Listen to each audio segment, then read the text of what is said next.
Hello,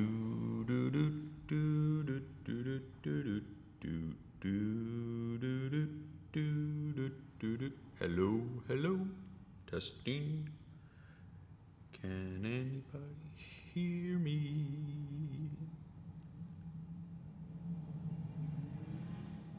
Bow, bow, bow, bow, bow. Bow, bow, bow, bow, bow, bow, bow, bow, bow, bow, bow. What does this do? Hello, hello. Hello, hello, hello, hello, hello.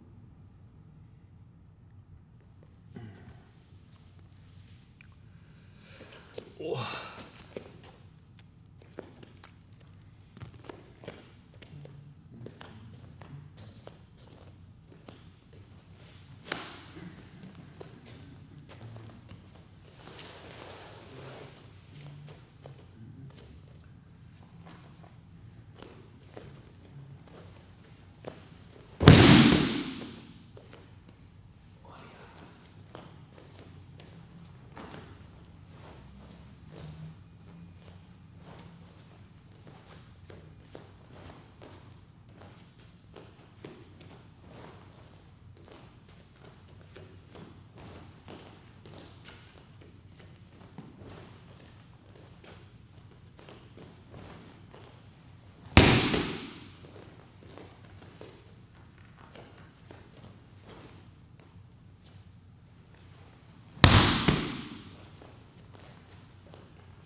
Hello.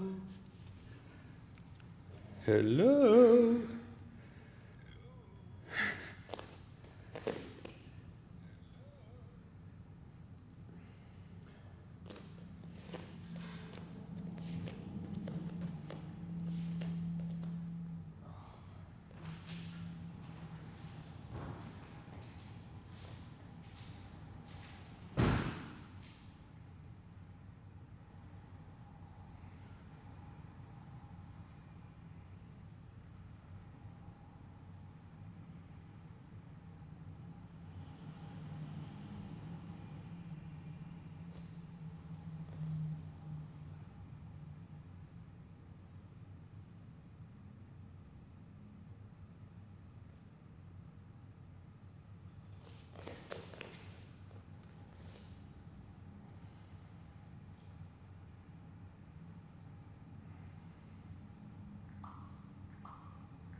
What's up, Coach Kevin?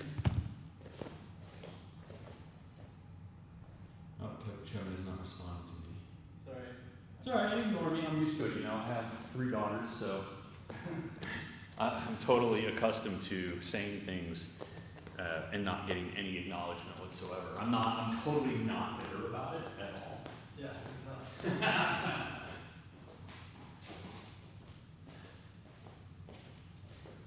Because everybody likes to eat.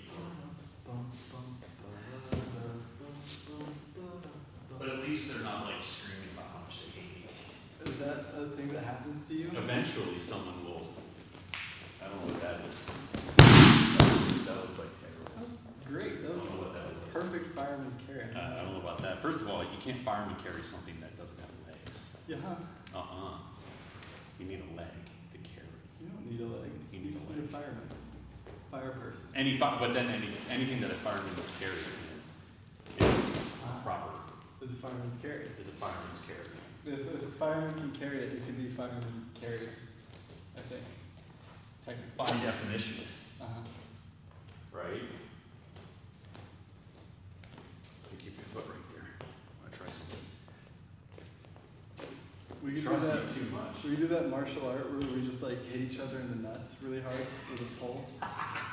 No, I like the one where they had like The hanging testicles. yeah, and then they kick each other. No. It's like they have a strap. They put it on the strap. Oh yeah, the strap. Right? And they're just like, "Ugh." And there's like 100-pound kettlebell just hanging from the sack right there.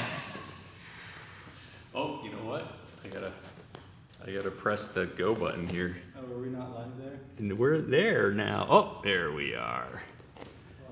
I mean, so probably a lot of people would prefer just to see that fancy graphic just play ad infinitum or ad nauseum. But for the 2 or 3 people, Gene! Mean Gene is how I prefer to call him. Stop doing that too. Gene is doing, I don't know, I haven't heard really from Gene in a while. I assume that means what is that? It's the That's Iron Man. weird. I don't endorse or in any way promote that, whatever he's doing over there. Yeah, I mean, the last I heard from Gene was a couple months ago, and sounded like he was doing all right, but I haven't heard from him. Have you heard from Gene at all? It's been a couple months. I think he's teaching things in like Peninsula, right? Well, he was up, I think he was up the coast somewhere, and but I think they shut down, because like San Mateo for a while was open, like in Redwood City, where I think he's at. And then they shut everything down. And we had that statewide order that shut everything down. And so I think wherever he was teaching was officially shut down too. I don't know. But like, there's always secret trainings. Yes. I mean, not always, Oh, but there's enough plausible deniability that we can talk about it, right? you know, some people are dumb. Uh-huh. And some people are smart. And Uh-huh. there's an example, there was a guy over in Ventura, he wasn't a jiu-jitsu guy, he was just a general gym owner. And he was like making this big thing about, you know, freedom and no masks and you can't shut me down. And then they shut him down. But then he showed up at the Capitol riot and now he's in prison. So that's an example of like how you don't keep a low profile, you know? So I hope he made enough money keeping his gym open for as long as he did so that he can pay all the fines, and then also he's probably gonna need a pretty good lawyer. The best guy I've heard of so far of these rioters was the dude who wore a jacket with the name of his company and his phone number on the back of the jacket. Nice. And so they didn't take very long to catch him. Oh, of course not. You know, but I'm sure his business. there were other good examples of like criminal mastermindedness. What was his business? He was a plumber. Plumbing. Yeah, and his name was like Faulkner Plumbing or whatever. So they just were like, okay, let's see. And it was like his name was like Faulkner. And then he also, of course, was live streaming and posting and bragging on Parler, the very not secure app that basically put everything that you did online unencrypted, and then when you deleted it, it just left it there. It didn't do anything to it. Yeah. It was just kind of like delete the app off his phone or something. Well, I mean this is kind of the level No, I'm talking about the app itself, right? Like the guys who made the app, the programmers. Like when you delete a message, nothing got deleted. It would essentially. Oh, it just removes it from. It would just remove like but it was still on. Yeah, so the person who wound up scraping all of Parler's data, I mean, all their data was publicly available. Yeah. So she just went in, or he, I don't know if it was he or she, they just scraped everything, and now they just were like, oh yeah, we see that you were, your geolocation data, and I don't know, it's just step one in committing a crime, Kevin. Don't talk about it on the internet. Probably don't mention anything on the internet about your proposed or committed crime. Yeah, but what if you think you're fighting for freedom? Even a better reason to not talk about it. But how are you going to get people to rally to your cause if you don't post it on the internet? Well, maybe whisper, in a secret society or something. Oh, I thought you meant the app Whisper. I was like, man, You're with it. Is there an app called Whisper? No. That would be a great, I don't know why there isn't. Well, an app there called is an Whisper. app called Whisper, but you using it wouldn't be an example of you being with it. because I think it's pretty old. It's what? It's old. It's an old app. Whisper? Whisper. Yeah. Why is it old? I'm old. Because it was made a time ago, longer than what would be considered not old. Like 2 months? Like 10, maybe not 10 years. Because Parler's already old, right? Like Yeah. Parler's like done. And that's been around, it was around for like 3 days. It was around just long enough. Like actually, if the FBI or the federal government had decided to like figure out a way to trap all of these people, they couldn't have come up with a better idea than Parler. Yeah. Right? Yeah. But instead, the dude who thought he was going to get rich off of like all the people pissed off at Facebook wound up doing all that good work. Like, you know what? If I were one of these people's lawyers, right? If I were representing one of these people, I would be like, I need to know whether that dude was on the take from the FBI. Yeah. Right? Like, that seems to me to be a pretty amazing opportunity. Like, would you be surprised? And would you be surprised if you're like, oh no, this guy was totally no, right? It seems like the logical thing to do. How would you coordinate a revolution then? Not on Facebook. Like that's the thing. Like most people connect socially through like the internet these days, right? And it's not like pamphlets aren't really a thing anymore. You don't go out to a street corner and learn a new thing via pamphlet, you know. It's look, if you are doing anything that's calling for violence, right? No, like I'm not- direct violence. No, just a revolution, just a regular old. We want to make Well, some a revolution changes. is a violent thing. No. I mean, we could argue about that later, but Almost. Well, when was there ever been a truly? I mean, wasn't the civil rights movement technically a non-violent revolution? Like there was violence that There happened. was lots of But violence. the thing itself. No, I mean, you could say that they were revolutionary, but, in my mind, I guess it depends on how you define the term revolution. Yeah, They weren't seeking to overthrow the government. that's fair. They were trying to change the laws. Not a revolution. And they were doing it in ostensibly, at least in the beginning to the mid parts of the civil rights era, in a decidedly non-violent. Yeah. That was the brilliance of, non-violence. And you see it today too. You see it with like Antifa, right? If you take a violent tact, what happens is the people that you're trying to change or trying to change the laws, they're just going to say like, look at these thugs, look at these violent rioters. Yeah. And that gives them an excuse to crack down. When you just have a bunch of old ladies or young people or whatever just sitting there just taking it, from these cops and from, fire hoses and dogs and stuff, people are like, oh crap. Although civil rights took a long time, right? Like it wasn't like people were like, oh yeah, mean Montgomery cops or. But like I was watching a couple of MLK videos, and he almost cited the brutality of the Southern authority. Who? MLK. Yeah. He cited their brutality as one of the reasons why the civil rights movement and the nonviolent That's what I mean. worked. It works so well. You have a bunch of peaceful people, And it's really easy to create these images. Yes, of well, that was the whole point, was like, vandalized. we need to get on TV, we need to get that exposure, but we have to make sure that we are presenting, Yeah. you don't want it to look like the police have an excuse for beating the shit out of you, Yeah. right?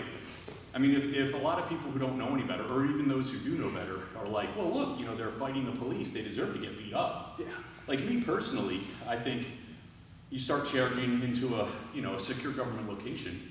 If you catch a bullet, like, that's on you, right? Like, you shouldn't be able to charge into Congress or onto the White House grounds or whatever with any sort of vaguely violent intent. Like, if someone shoots you for that, like, okay, you kind of know, like, you can't go charging into government property. Well, what's weird is that Like, highly secure government property. in a sense, it's still like the whole thing still required violence to happen. Who? Right? What? The like civil rights part with like it's just the participants who were like involved weren't the ones doing the violence. They were receiving violence, right? But like that. Well, but this was a work. concentrated form of violence that I think that they were experiencing in a more diffused manner all throughout their everyday lives, right?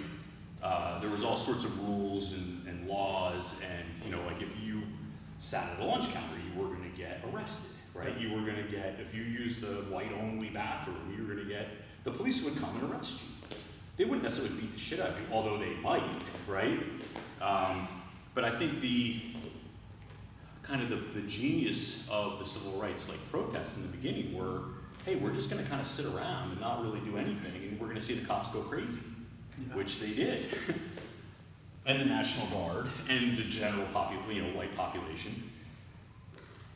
That was the same thing. I was listening to something about Gandhi, and he was saying that he would extend in his instructions to his supporters. He would say, you should never allow, if somebody gets out of hand, if one of our people gets out of hand and attacks a police officer or attacks a soldier, you need to defend the soldier or the police officer. Yeah. That's your job. We don't want to hurt them. Yeah. Even though they might be beating the living shit out of somebody, we don't want to hurt them. The issue is also because that's what happens, right? That was one of the dumb things, right? Not dumb, but this is one of the things that happens when you have a group of violent people, right?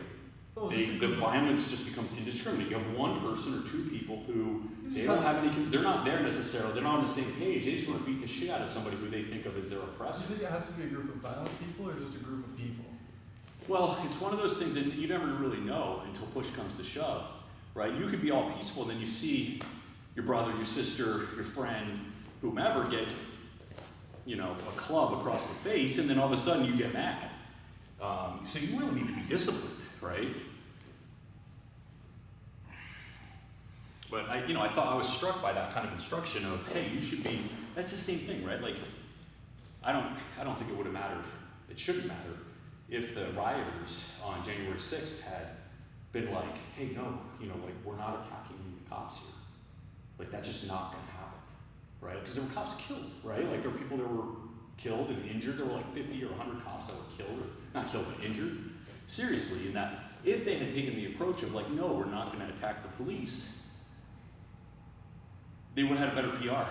You would need an organizational structure though too. No, the thing is, when you're inciting the riot, right, then what you have to do is you have to be like, hey, but don't touch the cops, okay, guys? Go riot, but don't touch the cops. That doesn't make any sense. Well, it doesn't, none of it makes sense, but. Yeah, it doesn't. But I'm saying, right, you get a little bit more, by professing nonviolence, you get a little more credibility. That's what I'm saying. Which I think is true. Yeah, I guess. You look more credible anyway. You only look more credible if you're still capable of being violent, I think. I feel I'm not saying it was bad because it obviously did wonders and it worked, but I was watching Malcolm X videos, and the argument against nonviolence is that it's just you're buying into a system that is just ultimately not for you anyway. You're just kind of not selling out, but it. I don't know. I can't words right now.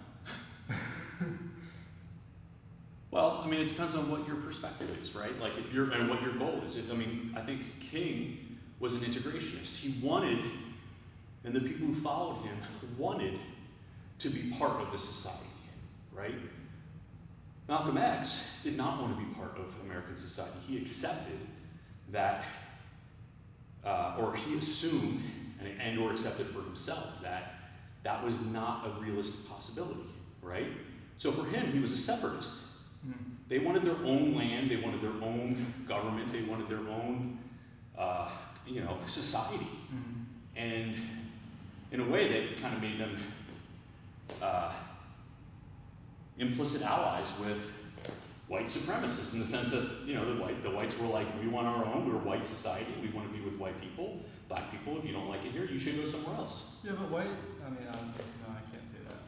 I guess it's, again, what is your goal? If your goal is to like, hey, we need to separate, right? Then, yeah, maybe civil, nonviolent protest is not something that is on your agenda, but they were working to very different ends. Or maybe, well, I'd say different ends.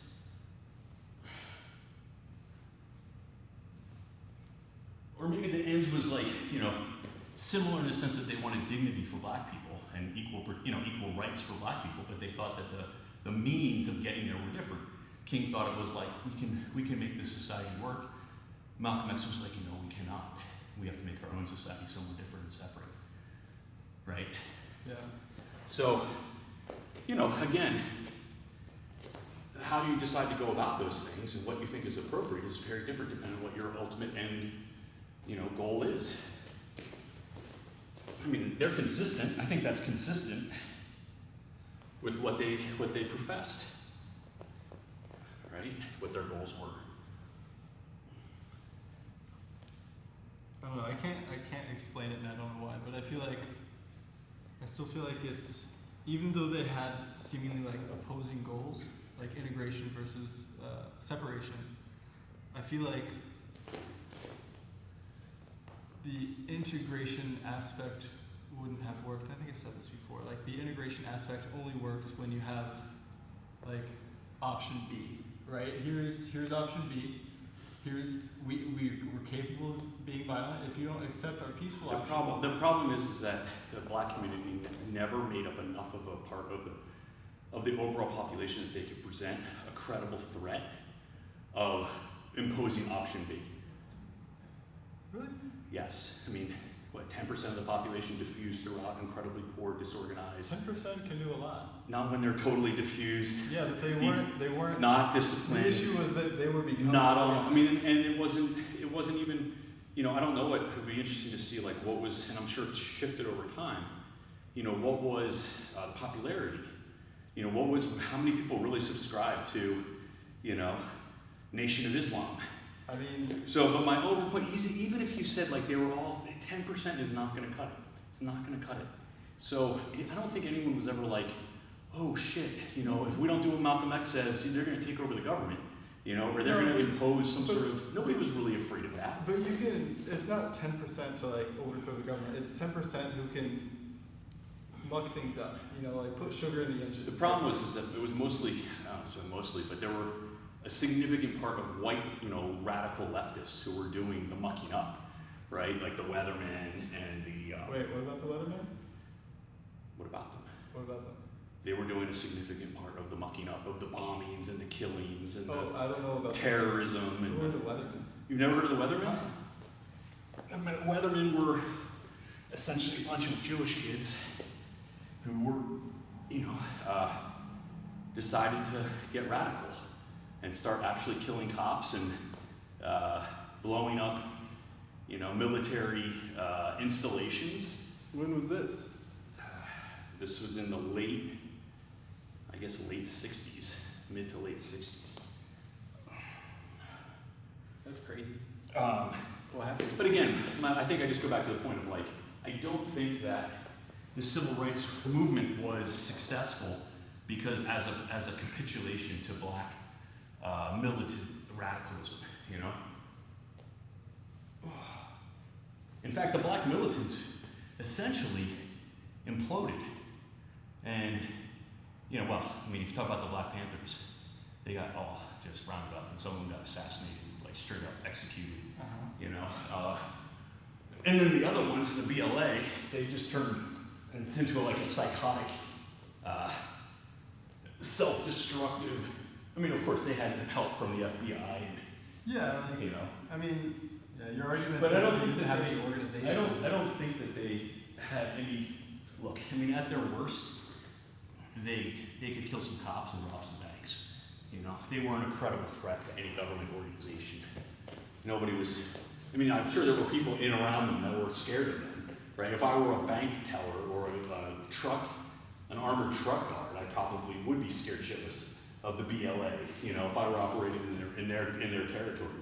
But you know, come on. I don't know. You know, you see this huge shifts of like public opinion, and it wasn't because people were blowing up. You know, you see how it is now. People blow stuff up, and we all like kind of say like we condemn those people. You know, and that's. I mean, maybe it's different for white and black violence. I think probably is, but you know, a lot of the public opinion was changed by, I think, peaceful protests. But I could be wrong. That's just one man's opinion.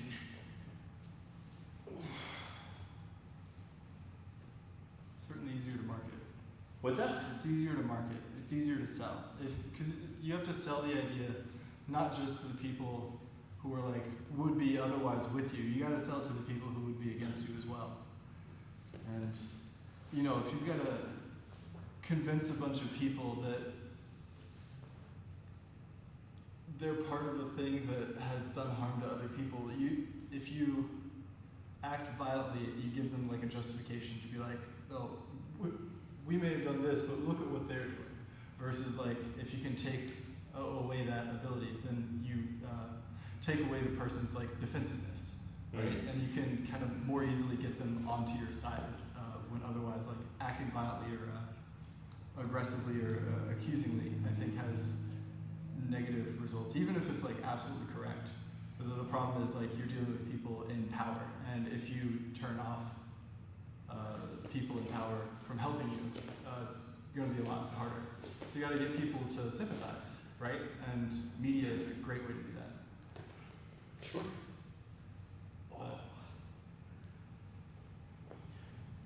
So I probably wouldn't organize my revolution on social media. I certainly wouldn't be making giant calls for violence that would just wind up getting me imprisoned. Yeah. So like, how would you organize a large group of people? You can organize. I mean, you can use the internet to have peaceful protests, and you can use the internet to like disseminate your more or less radical ideas. But if you start calling for like violent revolution and like murdering politicians, you know, like you're probably going to wind up in prison. What if I just like created a big like? And you're going to tip off everybody. Like a pitchfork appreciation group, right? And we just all have our pitchforks, and we just want to show up at a place and time, maybe a street corner somewhere downtown. We have a big group. I just don't want to advertise it on Facebook. I just want my pitchfork people together. And there's nothing to stop you from getting your pitchfork people together, as long as pitchforks are legal. Yeah. Right? I mean, you see this all the time where people show up in Michigan with, you know, fully automatic weapons, not fully, but semi-automatic rifles, Yeah. and you know, they go up to the State House, the Capitol building, and they're allowed to be there because Michigan is an open carry state. Now, when the Panthers did that in California, you know, they changed the laws real quick. How do you feel about that? About what? Like that? I don't think that you should be. I mean, look, I actually think that that if you don't have a criminal record, right, or a record, maybe more specific, if you don't have a record of violence, right, you should probably be allowed to have a weapon or for self-defense, right? Like, I don't think it should be a fully automatic weapon. I don't know that you need a rifle to carry, to carry it around in the streets. But whatever rights you have, 'cause I think, self-defense is certainly true. Like, you have a right to self-defense in your home. You should, I think, have a right to self-defense outside your home, like when you're just walking around as well. But I think there should be some licensing and training, right? Like, we force people to like learn how to drive their car and and we, make them get insurance, and we do all those things because driving a car is dangerous and it costs a lot of money. You could hurt somebody really badly, even if you're just like a little negligent. So we have a whole regime of, right? You can't do it when you're drunk, and you can't. You need to have insurance, you need to have a registration, you need to have a license. You got to take a test. Mm-hmm. I don't think there's any problem with saying, look, a gun is. Its purpose is, if you're carrying it for self-defense, is to seriously injure and or kill somebody, right? Like, so I don't have a problem with that kind of regulation. But I don't think you should be allowed to carry a gun to a political protest, or if you're going to go to the Capitol building to make your displeasure known, you shouldn't be carrying a weapon to do it.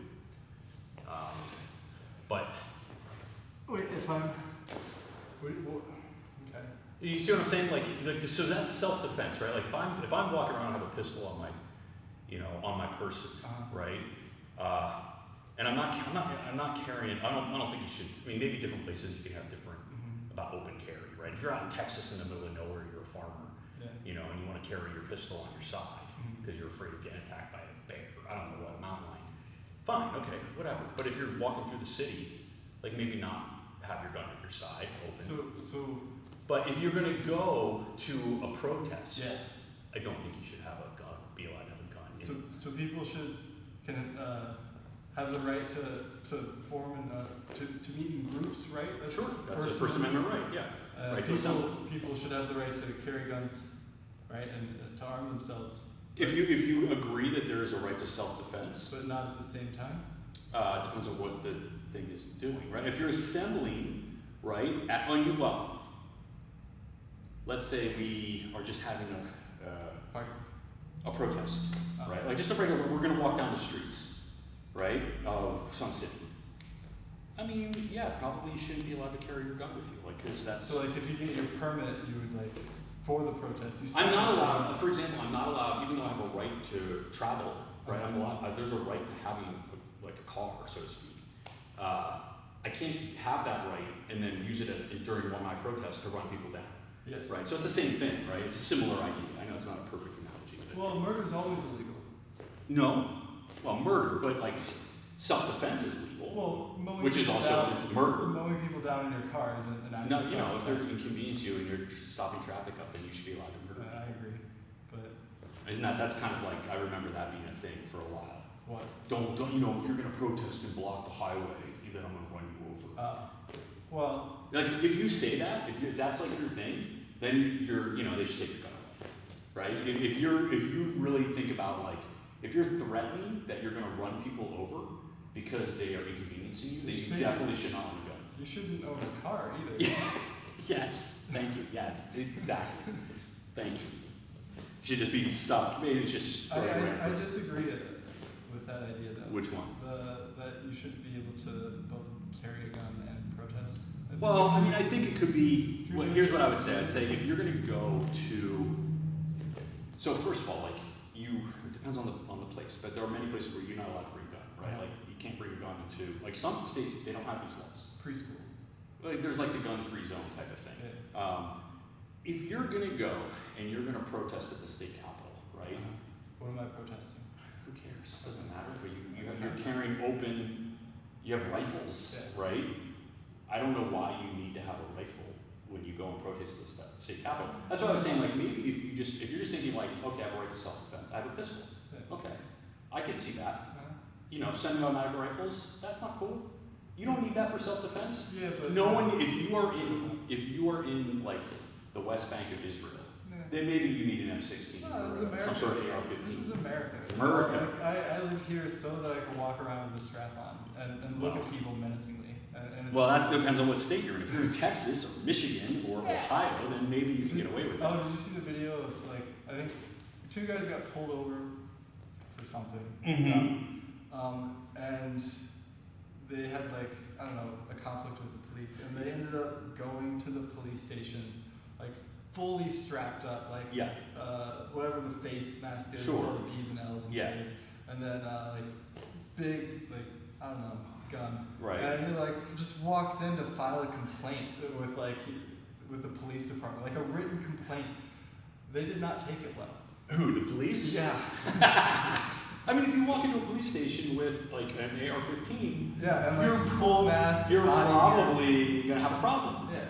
I mean, it's But- just but stupid. it's- Even in Texas, if I walk into a police station, It's. I agree with you that it's dumb, but he still legally should be able to do it. It's not. It shouldn't be done. I'm not saying it is the best thing to do. I'm just saying that he shouldn't be arrested for that thing.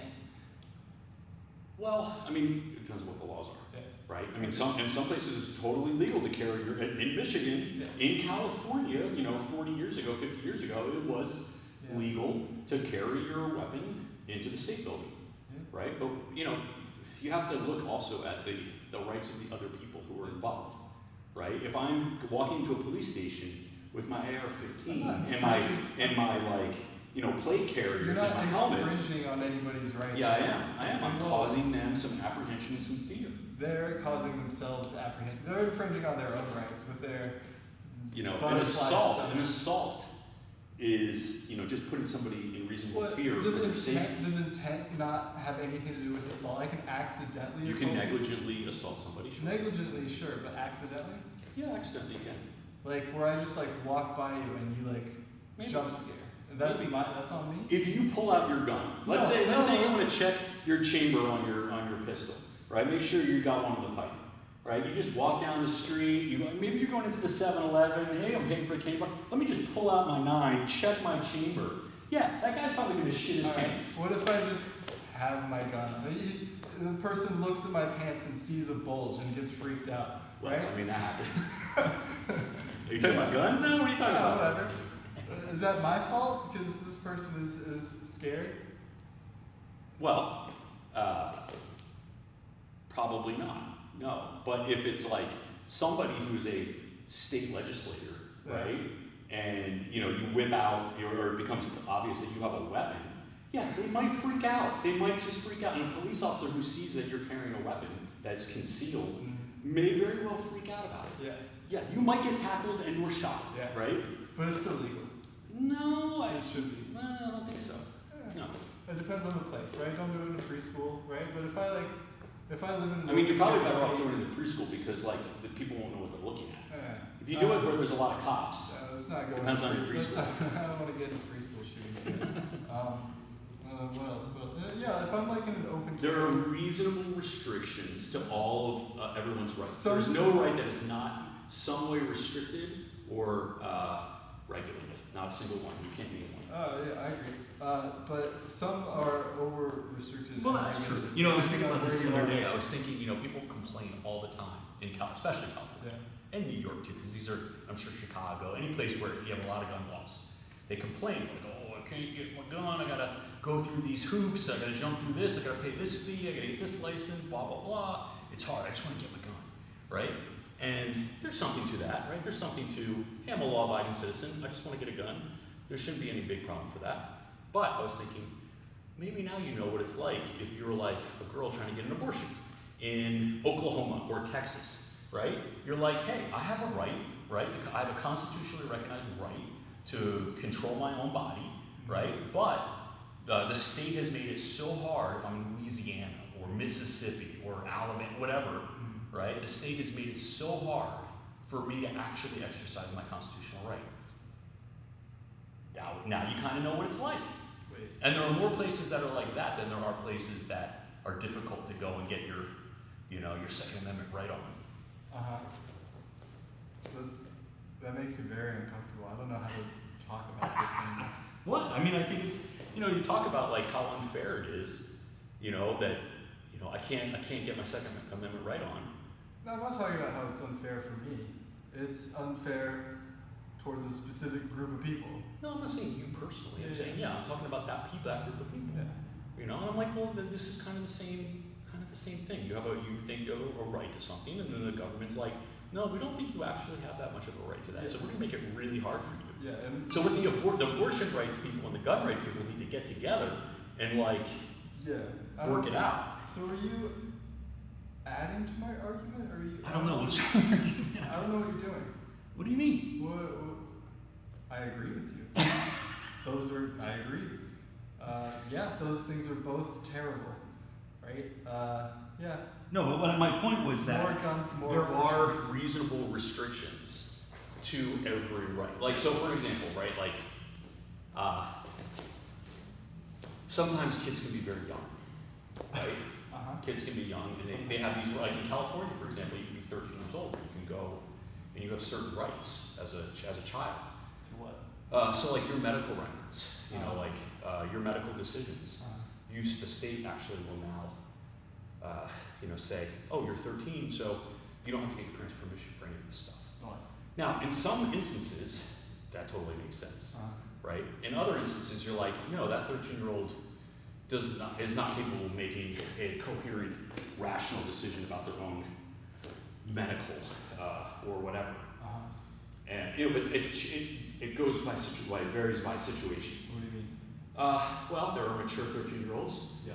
There are people who live in very different lives, Yeah. right? And so But it's the hard law- to generalize across the entire population of 13-year-olds because it varies. Like, it's you know, people have different experiences, different lives, different capacity to make decisions or necessities to make decisions for themselves by themselves. Yeah. But you know, the way the law works is not. It doesn't. I mean, on its face, it kind of just treats all 13-year-olds the same. Now, in the particular, you wind up going to a judge, you go to an agency, and you can kind of work these things out as maybe they should be handled in a little bit better fashion, right? So, you know, the law treats everybody kind of the same. It says, oh, you're 18. Like, there's some 18-year-olds, you're like, I don't feel any, like, yeah, you're totally capable of carrying a weapon and going off and fighting a war. Other 18-year-olds, you're like, I don't know about it. I don't know if that kid should really be off. You know, so, I don't know what I'm going here. My only point, I guess the original thing we were talking about was, should you have a right to carry your weapon openly when you're in a political protest? And I would say, no. Well, what I think is weird is like, you tend to, and it makes sense that you're a lawyer, but like, you know, if the people should be able to have a gun if they're willing to follow the law, right? But then, that's a great argument, but then when it comes time to like, you know, when you look at Oakland and other places in California, like they changed the law to make it harder for them to own guns. In all of California, not just in Oakland, Yeah, but like, all throughout all of California. But like specifically for Well, they Oakland. did it because some people, because Yeah. the Panthers came and they like were able to flourish their guns at everybody, and then you know they were like, that should be against the law. Yeah, that's some bullshit. No offense. No, I think that I don't have any problem with prohibiting people from being armed inside of a legislative body, Yeah, but then, you know, like- inside the Capitol building. But changing the law specifically to target a group of people, when I mean, I guess. No. I think you're right in the sense of like, look, and you see this in Michigan, right? A bunch of white guys show up fully armed, and like Michigan's not like, hey, we need to stop this. Yeah. If there had been about 100 black guys that came up with, you bet your ass they would change the laws. They started talking about it real seriously. Yeah. Or a bunch of Muslims, right? If a bunch of like American Muslims showed up fully armed, right, in Michigan, you can bet your ass they would change the laws. So you're right, the changing of the law was almost assuredly because a bunch of black guys showed up with their weapons. That was totally legal, right? So I agree with you that like in California's instance, and probably in a lot of other New instances, York, San Francisco. you know, yeah, it was based against, you know, a minority. I mean, that's why it was there. That was the need, Yeah. right? The need that they were responding to. But even if I think you can take that away, and I would say it's probably a good idea, not because a bunch of black people are going to show up, Then why because you not- don't want anybody showing up then why fully not- armed at the. Then why not do it across the board? Like federal? Because it's every state is different, right? Different in what terms? How are each states different? Well, we have a thing in this country called federalism, right? And so it's evolved over the course of the history of this country. But what- like every state is considered to be a sovereign what state. is the thing about each state that would, do you think, determine whether or not they restricted their gun laws or not? What is the thing? Yeah. Well, I don't understand what Well, your question is. I don't know. Black population is what I'm going for. Right? New York, I think, crackdown. Well, I mean, laws, think California it's gun laws? I think it's Detroit. you know, you also have gang violence, right? Which is not just black; it can also be you have white gangs too, right? You have the Hell's Angels, and you have I don't know what all those white supremacists, the KKK, I guess. I don't think, are they a gang? Yeah, pretty much. Pretty much. You know, so a lot of these things, these gun laws get passed because they're anti-crime. It's not because black people showed up at the Capitol building. It's just because they're like, there's a lot of crime, you know, like drug crime or whatever. Again, I think regardless of that, I think in even just in a vacuum, I would say there are certain places where you should not be allowed to bring a gun. You shouldn't, if you're a private citizen or even, you know, even a public official, if you don't need a gun, right? If I'm a police officer, even if I'm a cop and I go to the White House, I have to turn my gun in. I can't walk in. If I go to a courthouse, right, I have to turn my gun in. Yes, yeah. If you go to I don't know, well, state, yeah, even in the state court, like in New York, if you go into the federal, now if you're a U.S. Marshal and you belong there and you're part of security there, then you get to keep your gun. Yeah. If you're, maybe if you're an FBI agent, you might be able to. I don't know what the rules are on that one, but I suspect that every time I went through the security at the federal courthouse, you know, like there were people who hand over their guns. And so if you were an FBI agent and you were there to testify, for example, in a case, then you would hand in your gun. That's my general understanding. If you're a U.S. Marshal, you belong in the courthouse, you're part of courthouse security, you keep your gun. Everybody else turns in their gun.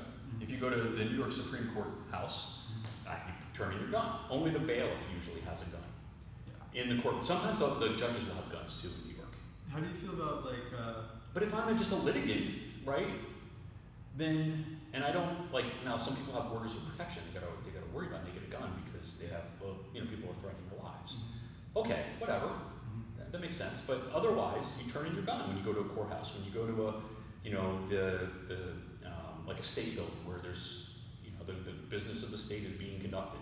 Yeah. You know, you don't get to bring your guns into those places. The state capitol buildings, yeah, you should not be allowed to take your gun in there unless you are part of the security apparatus, you know, of the institution. Yeah. That's all I'm saying. Yeah. Yeah. How do you feel about like when people get arrested for violent crimes or non-violent crimes and they're not allowed to have guns? Yeah, I think that doesn't make a lot of sense to me. Like drug crimes? I think simple drug crimes, like you just buy, you're just, you know, a possession. What about selling? Do you have a gun when you're? I mean, are you caught with a gun? Were you using the gun in the course of a crime? Let's say like they saw you like smoking a joint and then they search your car. Yeah. And you find a gun? Like in the trunk. Yeah, I don't think that's a felony though. Just smoking a joint. I think that's a misdemeanor. It might just be even a violation. Yeah. But if you shouldn't have a gun, right? If you don't have if that gun is illegally owned and they find it in your trunk, or if you're on just like probation or parole. You know, I think these things. I think there should be a correlation, not a correlation, a connection between the punishment and the crime. You know, I used to do this work where, you know, people would complain about the conditions of their parole or the conditions of whatever it is, conditional release. And, you know, usually it's a question of, you know, is the privilege, like for example, internet, right? If you get busted for doing something on the internet, like, then they're gonna take away the internet from you, right? There's a clear correlation between those two things, right? If you rob the bank, if you use the computer to plan your crime, you're probably gonna take the computer away from you. Yeah, but if I had a case where the guy, he was a child molester, and he was not, as a condition of his parole, he was not allowed to have any kind of toys or any kind of, anything with any kind of like children's. And his parole officer came in and found like a Pokemon hat. I think it was a Pokemon hat. A hat. And, or it was a Hello Kitty hat. And it was in his apartment, or wherever he was staying, and he was like, he argued, oh, that's not a toy. And the whole point of and he was right, it wasn't a toy, but the whole point of it was, you shouldn't have anything that you might use to lure a child. Yeah. Right? Because that's what you got busted doing. You know, so yeah, he went back in. because, Yeah. you know, that was upheld. Right. But, Yeah, but if I have like a drug charge and then I get put off on like parole or probation or whatever, and then I get picked up for having a gun and violating parole, you know. is the gun, is the gun legal or not legal? Well, once you're on, I think in certain cases you're not even allowed to have a gun. So the thing is about parole is that they can impose conditions that are more or less like what you would be in prison, right? So, you know, there were some instances where they say like, look, you can't go drinking, you can't go to a bar, you can't do all these things that normally, even if it's not connected to your crime, because they're like, look, we don't even want you getting into the position where maybe you get drunk and re-offend, or Is that really the reason they do that though? no, sometimes they do it because they hate you. Yeah. Sometimes they do it. I had a client once where he was involved. He did not pull the trigger, and he didn't know that his buddy even had a gun, supposedly. But he was in jail for a long time because it's a felony murder of a police officer. He wasn't directly my client. I was interning at the, you know, as a law clerk at the place, but I worked on his case. And, you know, he eventually got paroled after like 30 years in prison. And he was not allowed to because he was drunk at the time of the crime, like 30 years ago, you know? So they said, hey, you can't go to a bar. You can't, and you can't even go to any place where alcohol is served. Yeah. So that means basically you can't go to any restaurant. You can't go to Chili's, right? You can go to Friendly's maybe. You know what Friendly's is? No. Like you can go to an IHOP or like a Denny's or something, like they don't have alcohol there. Yeah. But you can't go, like a lot of places where you go and you get like a regular burger. Yeah. Yeah. If there's a bar, you can't go to it. So anyway, he got put back in for that. You got put back. I mean, you know, like when those guys get released, the cops, the local cops, even if they were not even alive, They'll check up on they will follow you around. They want you back in prison. Oh my gosh. Hey, and you know what? Honestly, look, you're involved in killing a police officer. I don't know that I can really blame those guys for being pissed off and watching your Probably ass. lucky they put you back. I mean, but I mean, I don't believe they should be harassed either. Right? Right. I mean, look, the guy did 30 years of time, and the interesting thing about him was that he saved a bunch of prison guards at the Attica riots. He's actually like, if you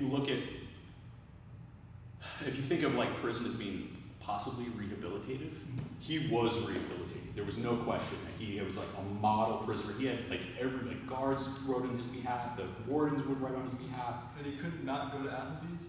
Look, the parole officials have a very long memory, right? The cops have a very long memory. You know, like, hey, look. And like I said, he wasn't the sugar man. He was, you know, he was at the wrong place. But he should have been there. Look, he was engaged in a criminal act. He shouldn't have been there. You know, you do that, you get caught. Who gets drunk before pulling robberies? Well, you know, look, these are not criminal masterminds, as we can see. You know, there's a lot of people, you know, if you've gone to the point where you have to rob a bank, you've probably made a whole slew of bad decisions. Yeah, but like, you don't have the best track record. Drinking before you rob the bank is the worst decision. You're gonna make mistakes. Like I said, these guys are not criminal masterminds. They've made a long series of bad decisions. It's Yeah. not like they're gonna make a good decision when they're like doing something bad. If they made good decisions their whole life, they probably wouldn't be running a bank robbery. I guess. Ugh. Silly. It's a rare breed. It's a rare breed of people who can keep operational kind of discipline, you know, in their criminal hijinks, you know, and in their lives. I'm not saying like you should do it sober. I'm just saying alcohol is not the thing that you should Some people use. take a shot. Who was I just listening to somebody who said that they like to, it was Jack White who said that before he goes out on stage, he likes to have Red Bull and a shot of whiskey. Now, he's got some anger management Oh, problems. do you want to know what the word assassin is actually based on? Isn't that hashish? Uh-huh. Yeah, I knew that. John was a big fan of that one. All the assassins, Yeah. the ancient, yeah. And then I've been told that people who go out killing now pop mollies, and it gets you in the zone. That's what I do whenever I'm, need to get I mean, that zone. I've never killed anybody, but that sounds like a way to do it. I don't know. Sounds weird. I don't think it's a good idea. Probably not a good You're idea. probably I don't know. not going to be as careful. You might be as less inhibited, but you're not going to I be feel like it would as be disciplined. traumatizing. Ugh. But anyway. I don't know.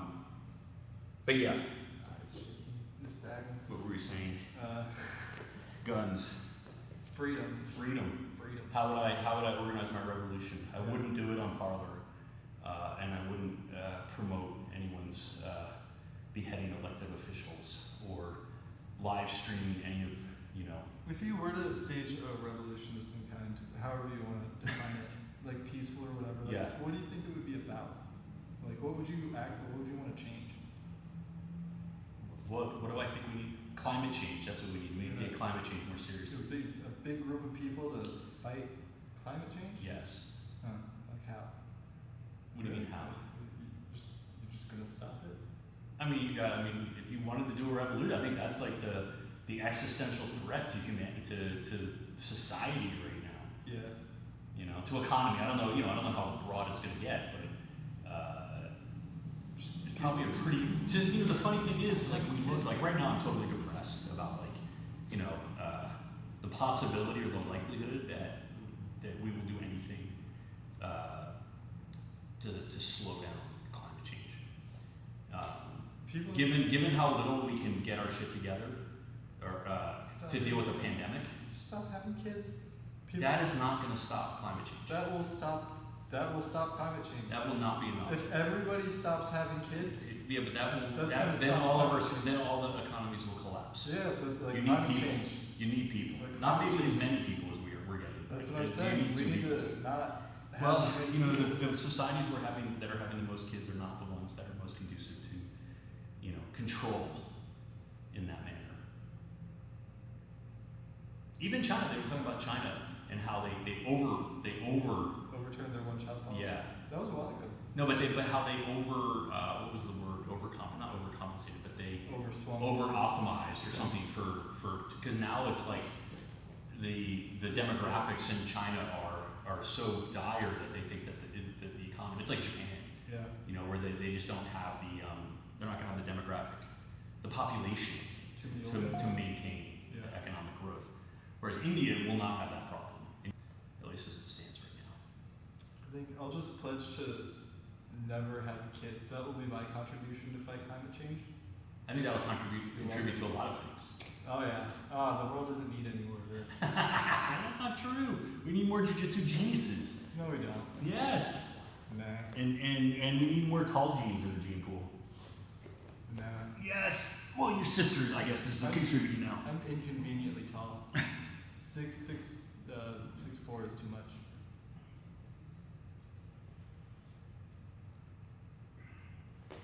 Yeah, I don't know. But it's, I was reading something on Bloomberg that said sea levels are going to rise. The good part is that Florida will be submerged.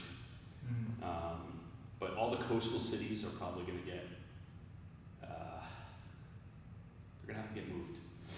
People are off to move in. So you want to get a little more north and more in the middle, like Chicago-ish, Wisconsin. You want Canada.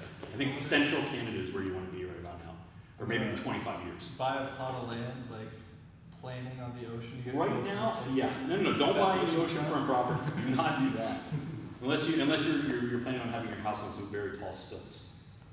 Maybe like an oil platform. That would be a cool house. Can I say something? I mean, I don't know. You say whatever you want. If I had a revolution, I would get rid of commercials. Commercials. Advertising. Why? I'd kill it. Why? It's like that's capitalism. No, if you need something, you already know it. You don't need to like be told about things that you need. No, you can find out, ask someone about it. That's why we have a First Amendment. Yeah, you should find out about things from people. From people. Mhm. I'm telling you about my product. Well, this is what people don't understand is that advertising pays for everything. Like if you actually had to pay, like imagine that you had to pay for the internet. Imagine the internet was not free. Don't people pay for the internet? People No. pay for the internet. No. Yeah, we do. No, you I don't. pay Comcast or something. Yeah, that's Comcast. That's for the pipe. That's for the wire. That's not for the actual content of shit that comes through the pipe. I pay. What do you think Google? You don't pay Google. No. You don't I pay. pay Netflix. I pay YouTube. Facebook. I look at. Google. I look at. Yeah. Well, just imagine that they all I said. pay for Google. Do you? I would. You are paying for Google. No, I would. Like if they had a version that didn't like send advertisements to me, like I'd pay for There was that. some, I forget what from that movie, The Social Dilemma, they said something along the lines of like, If you're not paying for it, you're the product. you're the product. Yeah. Yeah. I mean, I believe that. That's 100% true. Mm-hmm. Facebook, you are the product. You're totally the product. Yeah. And then from there, I would go on to social media. I don't know if you need a revolution, but I think. Advertising should be illegal. It should. I don't disagree with you. I really don't. Like But, some advertising is cool. I have seen a few things on advertisements, and I'm like, that is cool. But like, have you ever? Sometimes I drive around and I just like look at stuff and I wonder what the world would look like without like all the signs and billboards, like everything that kind of just like sticks into the sky. Yeah, I don't know. It would be better. It'd be better. It would be better. It would absolutely be better. Yes. Yeah. But then how would I know what to do with my life if I didn't? Read a book. Huh? Read a book. How would I know which Go to book church. to There you go. Go to church. They'll tell you what to do with your life. buy? That's good. Oh, you know what I was going to talk about? Speaking of that, motivational speakers. Oh, like Joel Osteen? Well, isn't he like a priest or no, not a priest? He's like a minister, right? Well, I was thinking Anthony Robbins. Anthony Robbins. You know what I'm talking about? He's he's got really big smile. He's a big dude. Tony Robbins. You know who I'm talking about? Look him up. Swiss Family? No, it's so I was listening. What was I listening? I forget what it was, but there are motivational speakers, right? And like I like some motivational, like David Goggins. I thought he was pretty good motivational. Jocko's kind of a motivational speaker. Akira the Don. Who? Akira the Don. I don't know who that It's is. just a mashup of motivational speakers. You have these people who, I guess their job is to motivate you, Yeah. and I'm confused by them. What do you mean?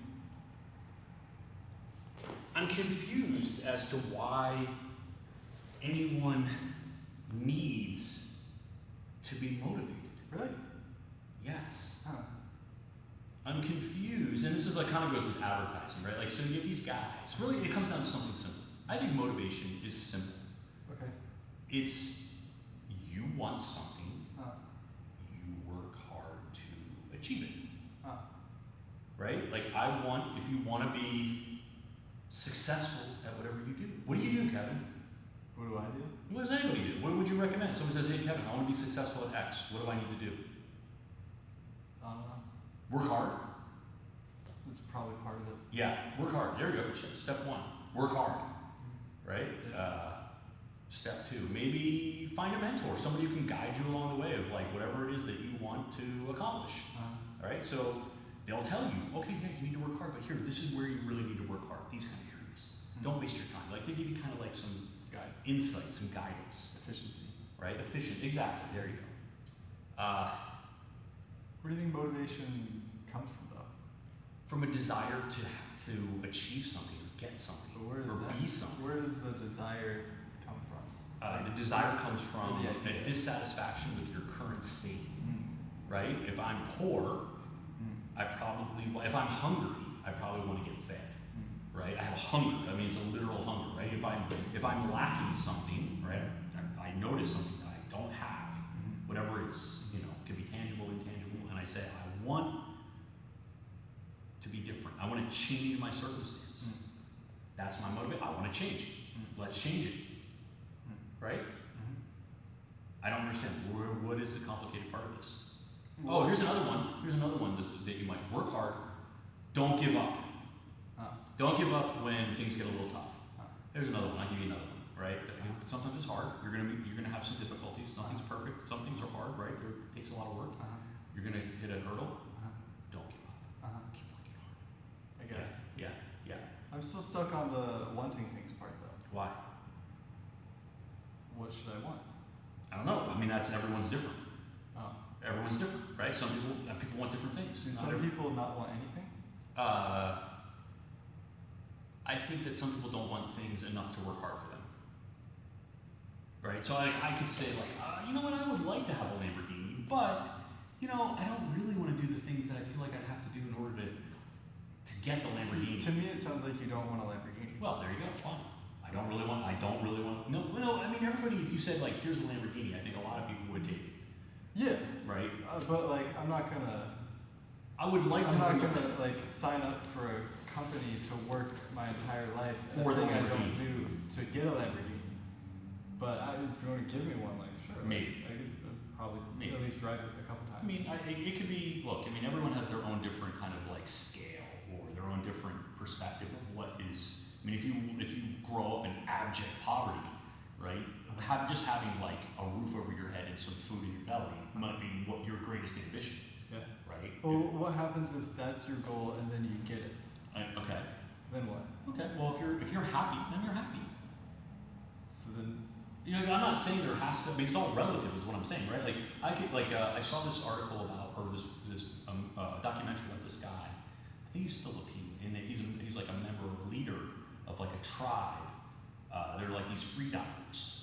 Basically, it's like a tribe of like fishermen in the Philippines, but they're like special. They go out and they free dive, and they've been doing it for generations. And this guy, basically he lives a very simple life. Very simple life. I mean, he lives a very. You see him in his house. It's a very simple place. Goes out on his boat. Very simple boat. It's not fancy. It's not like some big trawl or anything. It's like a simple little boat. Goes out with his son or whatever, and he goes out and he dives down and catches some stuff, and then comes back up and he feeds his family with that. That's what he eats and what he catches. He's a respected member of his. He's like he's like the imam. He's a Muslim, so he's the leader of the spiritual leader of the village, if you will. And he seems to be very content. He's very happy. He's very fulfilled. That's great. Like he has achieved whatever his goals were, and he's content and satisfied with that. but is it bad that he hasn't set new goals? No. Why not? I mean, why? I mean, I'm not imposing. Well, I think in some I'm not cultures- imposing hey, everyone should want to be a millionaire or Well, anything it's like not that. like it's not just like. in Well, pursuit he of was millions. setting a new goal. It was interesting because the whole point of the documentary was that he was going to enter into a free diving, a regulated free diving competition, so that he could bring. So the member of the community that he's part of is actually kind of like a religious minority and is looked down upon in Philippine society.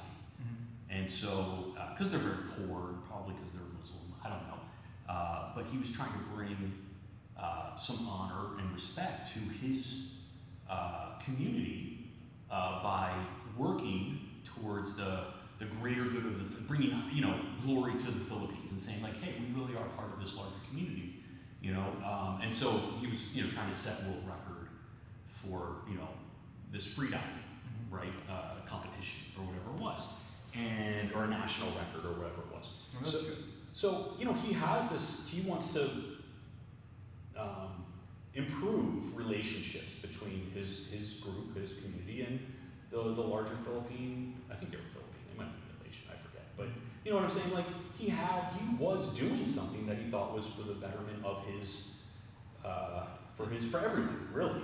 And so he did have an ambition, something that was a higher purpose that he was working towards. It wasn't, I want to enrich myself, right? I don't think that necessarily is like the right thing or the only thing that somebody can do. Yeah, It but certainly like, work for. I'm not saying it necessarily has to be like for direct personal gain, but is it like if I had to choose between working towards a lifetime goal and not, is it always better? Is it usually better? Is it better to choose I mean, a I goal? certainly can't speak for every single person, like but my whole point was, I don't understand the purpose of a motivational speaker. To motivate. But it's such a simple thing. I don't understand why you would even need a motivational speaker. I think That's where I'm. like, if you don't respect your inner voice, it's easier to hear good advice from someone else. Like if you're already in a situation where you're not making the best decisions, look towards another source of ideas. The thing is I can see, right? So some people they put all their trust. Maybe this is the rub of what you're suggesting, right? I don't really know what's going on in my life. I don't have I lack motivation. I lack direction. I lack ambition. I lack discipline. I lack all these things for whatever reason. Speaking? What? Hypothetically? Yeah, hypothetically. Okay. And I see you, and you seem to have a lot of answers, and you have opinions, and you're very distinct point of view, and you say, you should buy my book and come to my seminar and donate money to me, and I will show you the path of enlightenment. Now, you're laughing, but people get really wealthy out of these guys, right? Like, or I should say, let me rephrase that. People have made a lot of money selling motivational strategies. Yeah. If you come to my church and you pray the way I suggest you should pray, and you buy my book and come to the seminar, then you're gonna be successful. I'm gonna show you how to be successful. Yeah. Right. There's a lot of bad things that happen because of that kind of mentality, right? Like I You get taken advantage of. you know, there are other people who are motivational speakers who I think are good, right?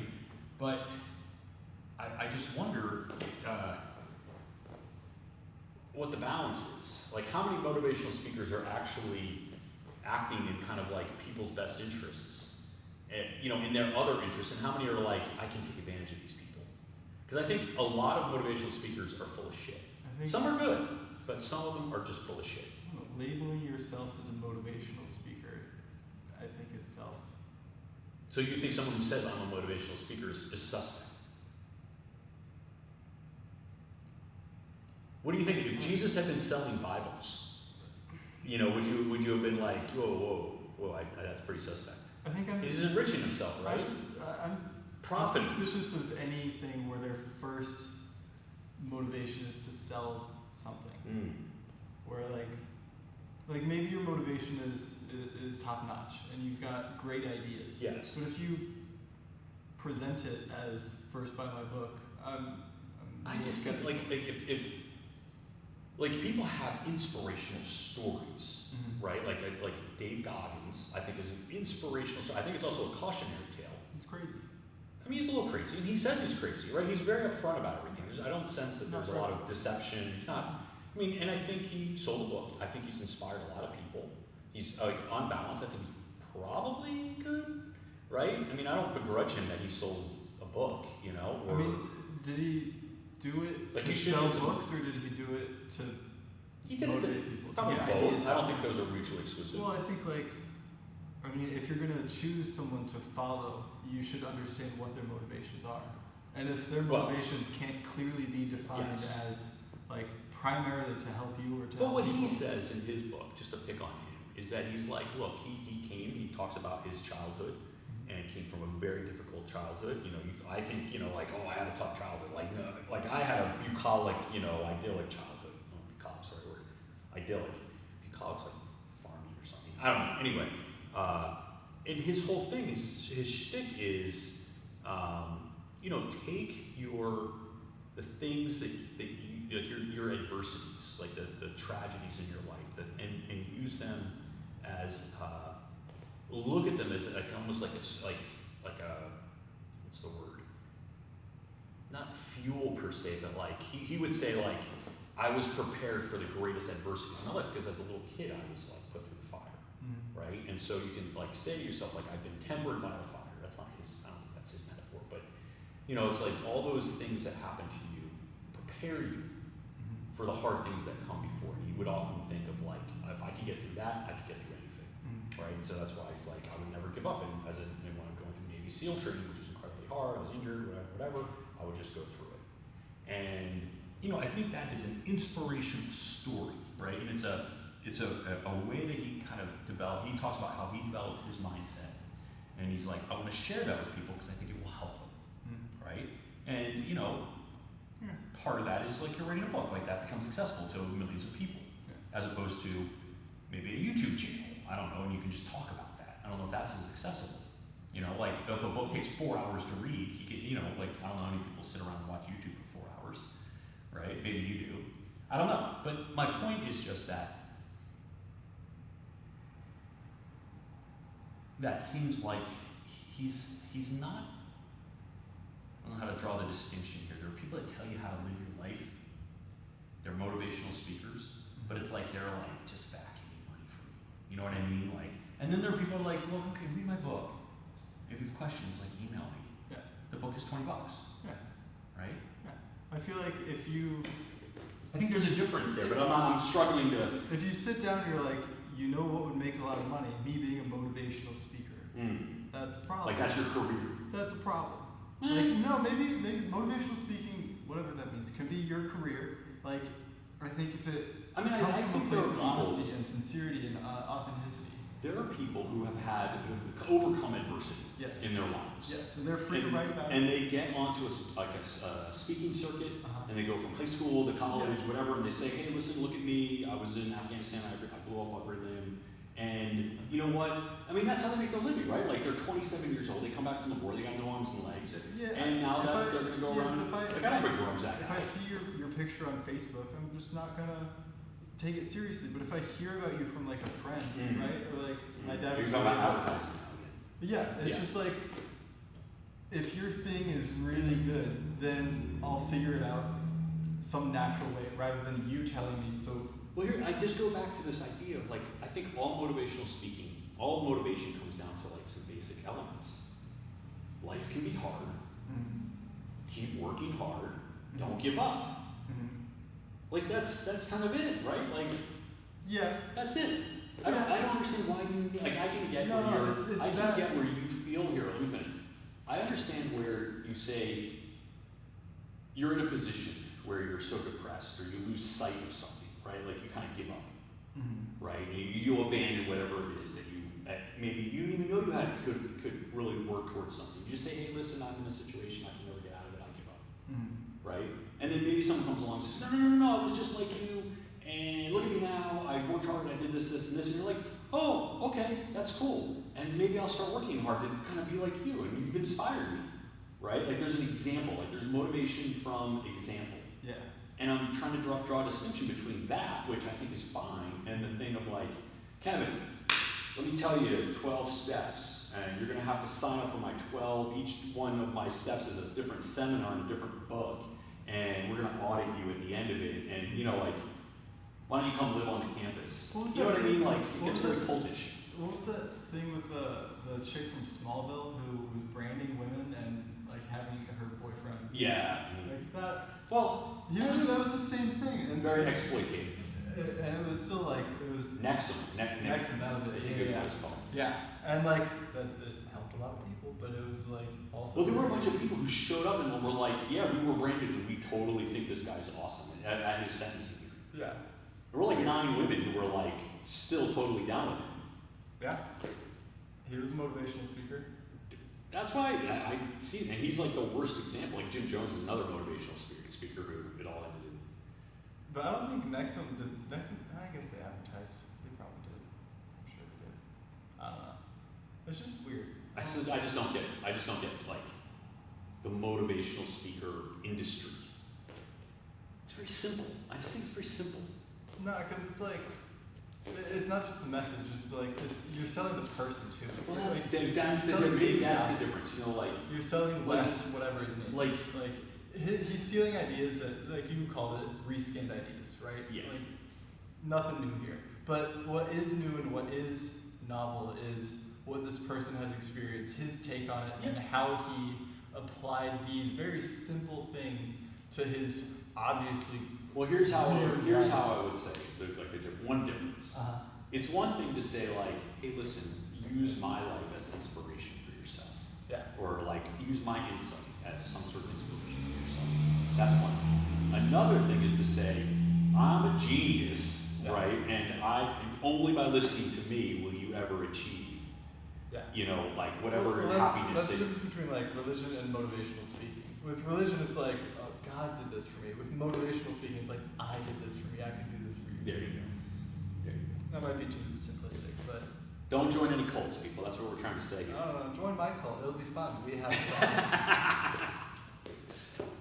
I don't endorse or have anything to do with this cultish It's behavior. cult. It's fine. If you want to join, it's www. See you guys. Find me on my OnlyFans.